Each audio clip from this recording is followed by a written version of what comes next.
जय जोहार।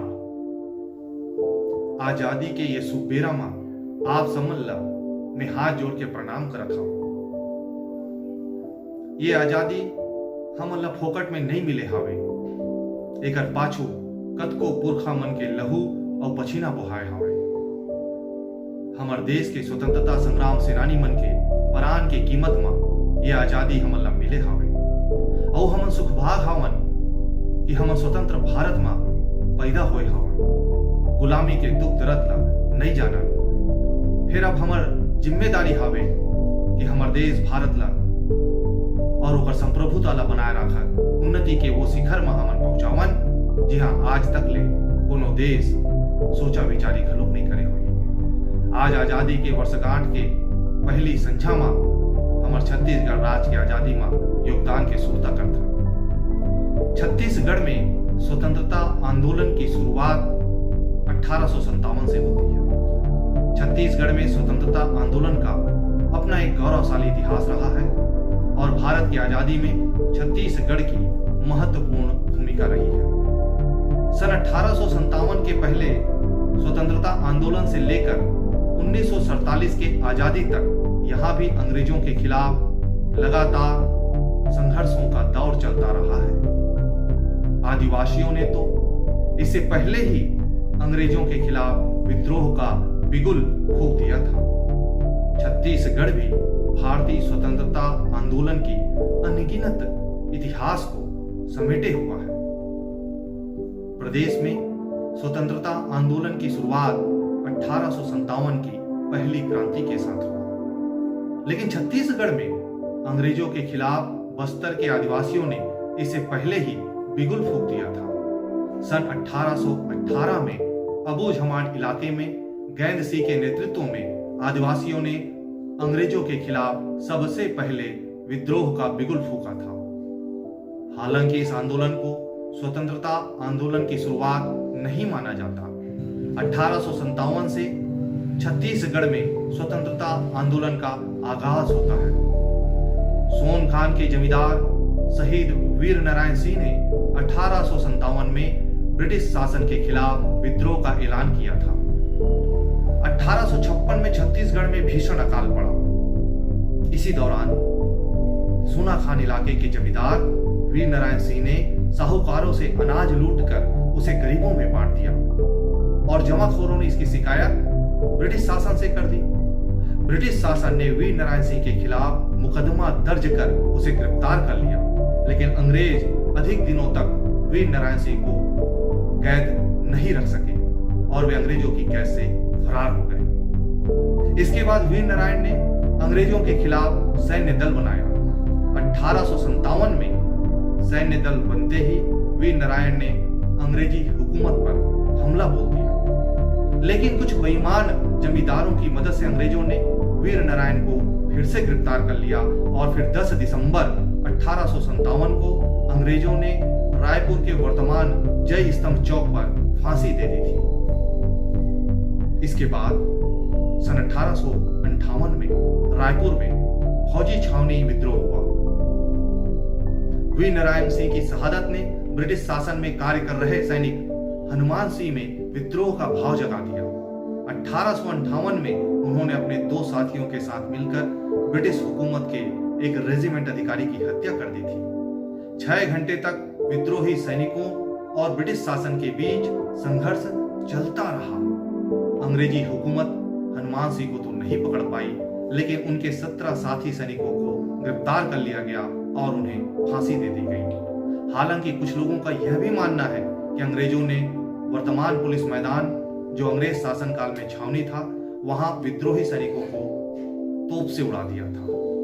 इसके बाद 1910 में बस्तर का भूमकाल आंदोलन ने अंग्रेज शासन को हिलाकर रख दिया था। बस्तर में हुए भूमकाल आंदोलन अंग्रेजी हुकूमत के विरुद्ध आदिवासियों का एक सबसे बड़ा सशस्त्र आंदोलन था।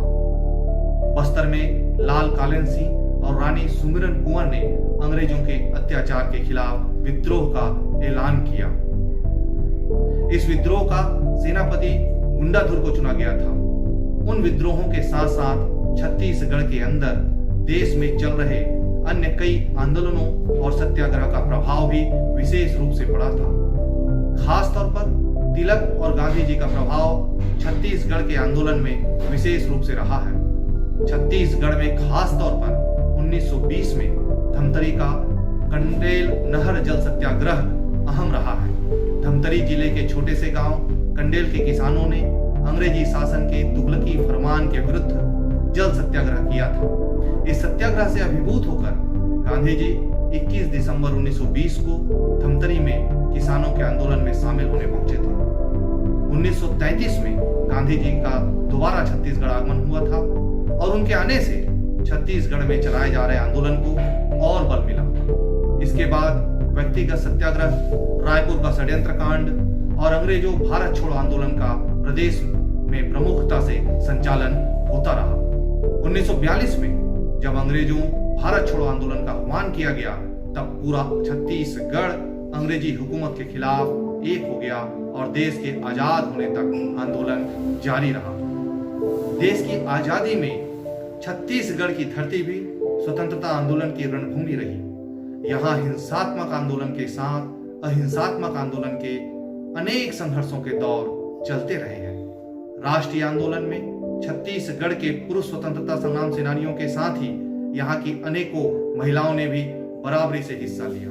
इनमें छत्तीसगढ़ से डॉक्टर राधाबाई, श्रीमती रोहिणीबाई परघनिया, श्रीमती फूल कुंवर बाई, श्रीमती बेलाबाई, श्रीमती केकतीबाई बघेल, श्रीमती रुक्मणीबाई एवं श्रीमती दयाबाई का नाम उल्लेखनीय है। इनके अलावा भी असंख्य महिलाओं ने राष्ट्रीय आंदोलन में भाग लिया, लेकिन उनके नाम इतिहास में कहीं दर्ज नहीं हुए हैं। गुलामी का कोई कालखंड ऐसा नहीं था जब छत्तीसगढ़ के किसी कोने में आजादी के लिए प्रयास नहीं हुआ हो, प्राण अर्पण नहीं हुआ हो। कोरोना के इस असाधारण समय में सेवा परमो धर्म की भावना के साथ अपने जीवन की परवाह किए बिना हमारे डॉक्टर्स, नर्सें, पैरामेडिकल स्टाफ, एम्बुलेंस कर्मी, सफाई कर्मचारी, पुलिस कर्मी, सेवा कर्मी, अनेकों लोग 24 घंटे लगातार काम कर रहे हैं। उनको मेरा सादर प्रणाम। एक समय था जब हमारी कृषि व्यवस्था बहुत पिछड़ी हुई थी। तब सबसे बड़ी चिंता थी कि देशवासियों का पेट कैसे भरे। आज हम सिर्फ भारत ही नहीं, दुनिया के कई देशों का पेट भर सकते हैं। किसानों ने कृषि क्षेत्र में भारत को आत्मनिर्भर बना दिया है। छत्तीसगढ़ राज्य की बात करें तो राज्य के सामने लाखों चुनौतियां हैं, जो छत्तीसगढ़ियों के पास करोड़ों समाधान देने वाली शक्ति भी है। सामर्थ्य मूलम सुतांत्रियम श्रम मूलम च वैभवम। किसी समाज, किसी भी राष्ट्र की आजादी का स्रोत उसका सामर्थ्य होता है और उसके वैभव का, उन्नति प्रगति का स्रोत उसकी श्रम शक्ति होती है।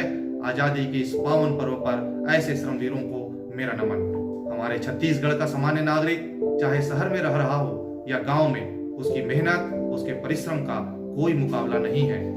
मुड़ी में पागा, कन्हिया में लाल गमछा बांधे, बासी नून खाके हम छत्तीसगढ़िया मन खेत में धान उपजाथन। देश के सीमा में भारत माँ के रक्षा करे बर बंदूक चलाए बर घलोक जानथन। हम अंतरिक्ष यान में बैठ के खगोल विज्ञान के अध्ययन घलोक करथन। तब पताल तरी खुसर के खदान में बूता करके देश के समृद्धि में घलोक योगदान देथन। छत्तीसगढ़िया आज देश में नहीं, विदेश में घलोक अपन परचम हरात हावे। हमार छत्तीसगढ़ के संस्कृति में तिरंगा झंडा चावरा ला देवता माने गए हावे, ओकर पूजा पाठ करे जाते और यही देवता धामी छत्तीसगढ़ महतारी और भारत माता ला माथा नवा के आजादी के ये बछर के शुभ बेला में पांव परत आओ सबो झन परल लेवन कि देश की उन्नति में मिलजुल के योगदान देबो, भाईचारा, एकता, अखंडता ला बनाए राखबो, पुरखा के देखे सपना ला साकार करबो, तबे हमन मनखे जीवन हा सार्थक होही। जय हिंद, जय भारत, जय छत्तीसगढ़।